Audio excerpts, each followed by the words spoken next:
One of my earliest memories is of trying to wake up one of my relatives and not being able to.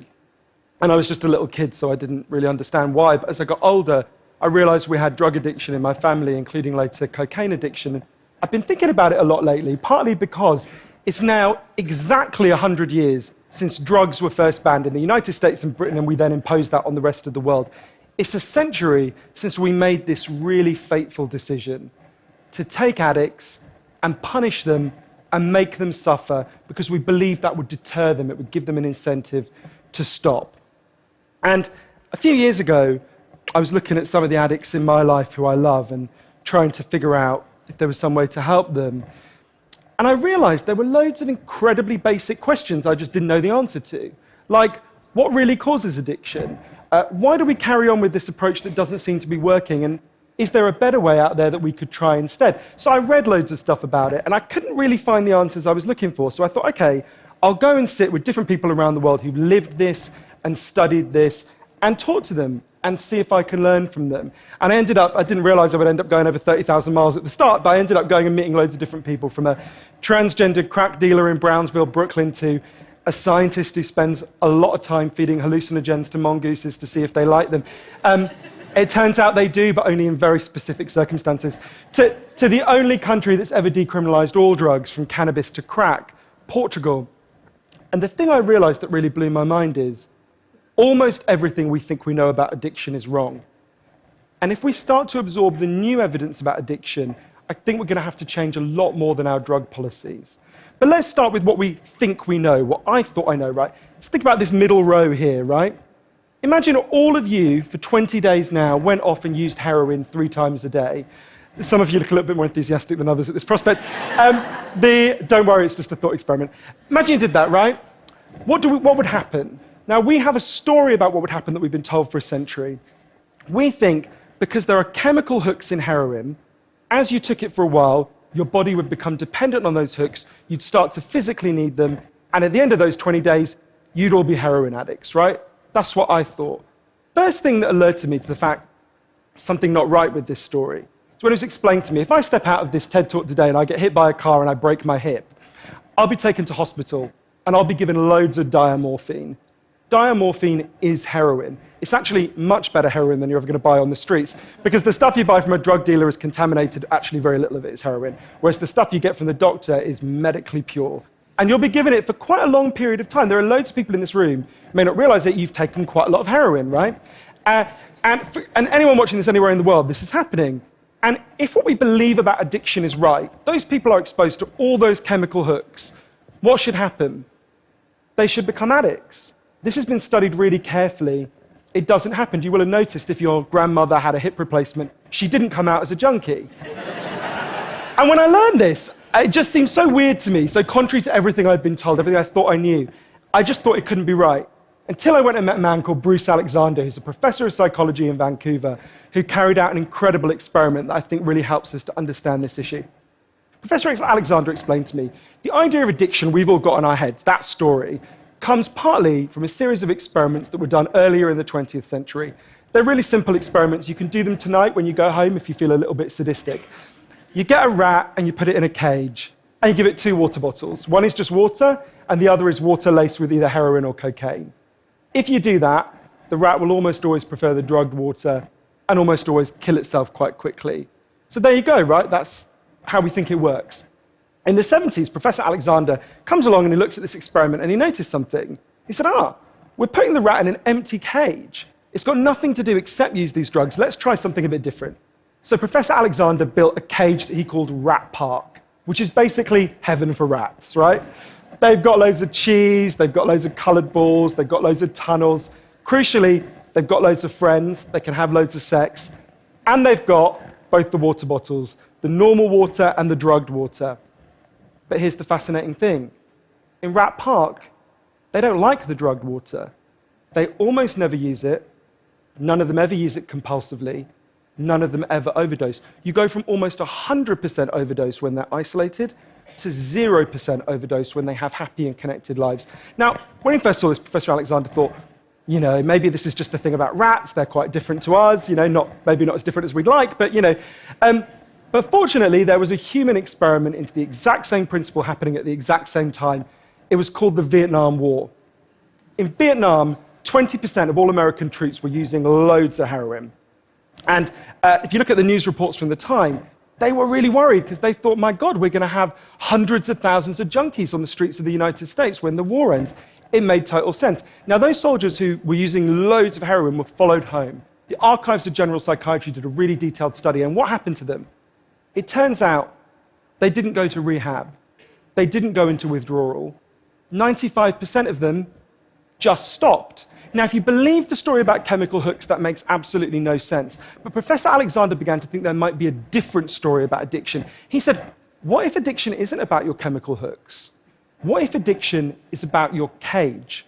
What if addiction is an adaptation to your environment? Looking at this, there was another professor called Peter Cohen in the Netherlands who said, maybe we shouldn't even call it addiction. Maybe we should call it bonding. Human beings have a natural and innate need to bond. And when we're happy and healthy, we'll bond and connect with each other.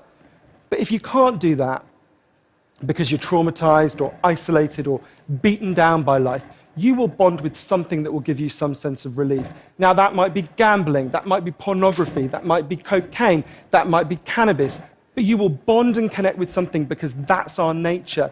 That's what we want as human beings.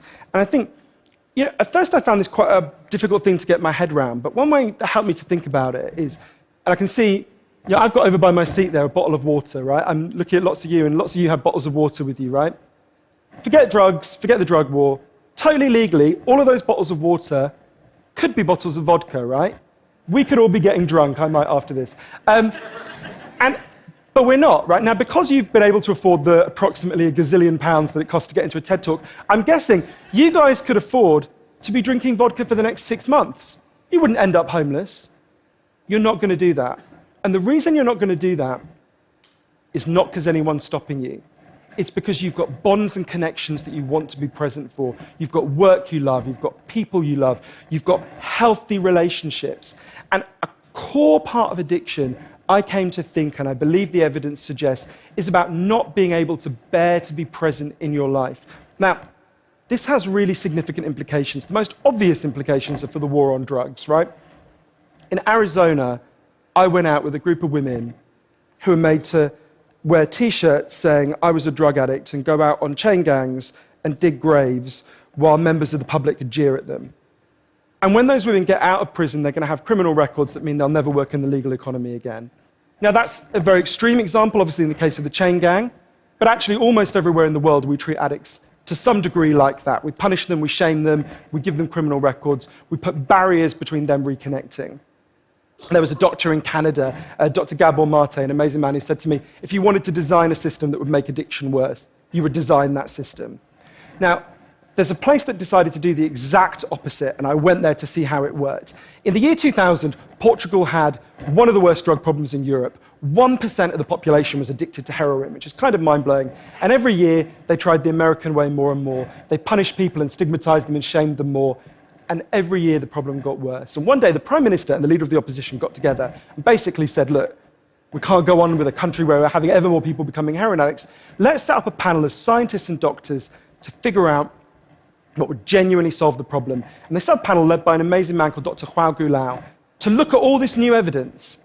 And they came back and they said, decriminalize all drugs, from cannabis to crack. But, and this is the crucial next step, take all the money we used to spend on cutting addicts off, on disconnecting them, and spend it instead on reconnecting them with the society. And that's not really what we think of. What they did wasn't really what we think of as drug treatment in the United States and Britain. So they do residential rehab, they do psychological therapy that does have some value. But the biggest thing they did was the complete opposite of what we do. A massive program of job creation for addicts and microloans for addicts to set up small businesses. So say you used to be a mechanic. When you're ready, they go to a garage and they'll say, if you employ this guy for a year, we'll pay half his wages. The goal was to make sure that every addict in Portugal had something to get out of bed for in the morning. And when I went and met the addicts in Portugal, it's fascinating. What they said is, as they rediscovered purpose, they rediscovered bonds and relationships with the wider society. It'll be 15 years this year since that experiment began, and the results are in. injecting drug use is down in Portugal, according to the British Journal of Criminology, by 50%, 50%. Overdose is massively down. HIV is massively down among addicts.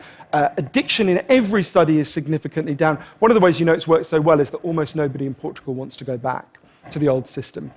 Now, that's the kind of political implications. I actually think there's a layer of implications to all this research below that. You know, we live in a culture where people feel really increasingly vulnerable to all sorts of addictions, whether it's to their smartphones or to shopping or to eating. You know, before these talks began, you guys know this, that we were told we weren't allowed to have our smartphones on. And I have to say, a lot of you looked an awful lot like addicts who were being told their dealer was going to be unavailable for the next couple of hours. And, you know, a lot of us feel like that. And it might sound weird to say, oh, you know, I've been talking about how disconnection is a major driver of addiction. It might be weird to say it's growing because you think, well, we're the most connected society there's ever been, surely. But I increasingly began to think that the connections we have, we think we have, are like a kind of parody of human connection. If you have a crisis in your life, you'll notice something. It won't be your Twitter followers who come to sit with you. It won't be your Facebook friends who help you turn it round. It'll be your flesh and blood friends who you have deep and nuanced and textured face-to-face relationships with. And I think there's a study I learned about from Bill McKibben, the environmental writer, I think tells us a lot about this. It looked at the number of close friends the average American believes they can call on in a crisis. That number has been declining steadily since the 1950s. The amount of floor space an individual has in their home has been steadily increasing. And I think that's like a metaphor for the choice we've made as a culture, right? We've traded floor space for friends, we've traded stuff for connections, and the result is that we are one of the loneliest societies there has ever been. And yet, Bruce Alexander, the guy who did the Rat Park experiment, says, we talk all the time in addiction about individual recovery, and it's right to talk about that, but we need to talk much more about social recovery. Something's gone wrong with us, not just as individuals, but as a group, and we've created a society where, for a lot of us, life looks a whole lot more like that isolated cage and a whole lot less like Rat Park. But if I'm honest, this isn't why I went into it, right? I didn't go in to discover the political stuff, the social stuff. I wanted to know how to help the people I love. And when I came back from this long journey and I'd learned all this, I looked at the addicts in my life, and if you're really candid, it's hard loving an addict, and there's going to be lots of people who know in this room you're angry a lot of the time. And I think one of the reasons why this debate is so charged is because it runs through the heart of each of us, right? Everyone has a bit of them that looks at an addict and thinks, I wish someone would just stop you. And the kind of script we're told for how to deal with the addicts in our life is typified by, I think, by the reality show Intervention. If you guys haven't seen it, I think everything in our lives is typified by reality TV, but that's another TED Talk. If you've never seen the show Intervention, it's a pretty simple premise. You get an addict, all the people in their life, gather them together, and say, if you don't shape up, they confront them with what they're doing, and they say, if you don't shape up, we're going to cut you off, right? So what they do is they take the connection to the addict and they threaten it. They make it contingent on the addict behaving the way they want. And I began to see why that approach doesn't work. And I began to think that almost that's like the importing of the logic of the drug war into our private lives. So I was thinking, well, how can I be Portuguese, right? And what I try to do now, and I can't tell you I do it consistently, and I can't tell you it's easy, is to say to the addicts in my life that I want to deepen the connection with them, to say to them, I love you whether you're using or you're not. I love you whatever state you're in, and if you need me, I'll come and sit with you, because I love you and I don't want you to be alone or to feel alone. And I think the core of that message, you're not alone, we love you, has to be at every level of how we respond to addicts, socially, politically, and individually. For 100 years now, we've been singing war songs about addicts. I think all along we should have been singing love songs to them, because the opposite of addiction is not sobriety.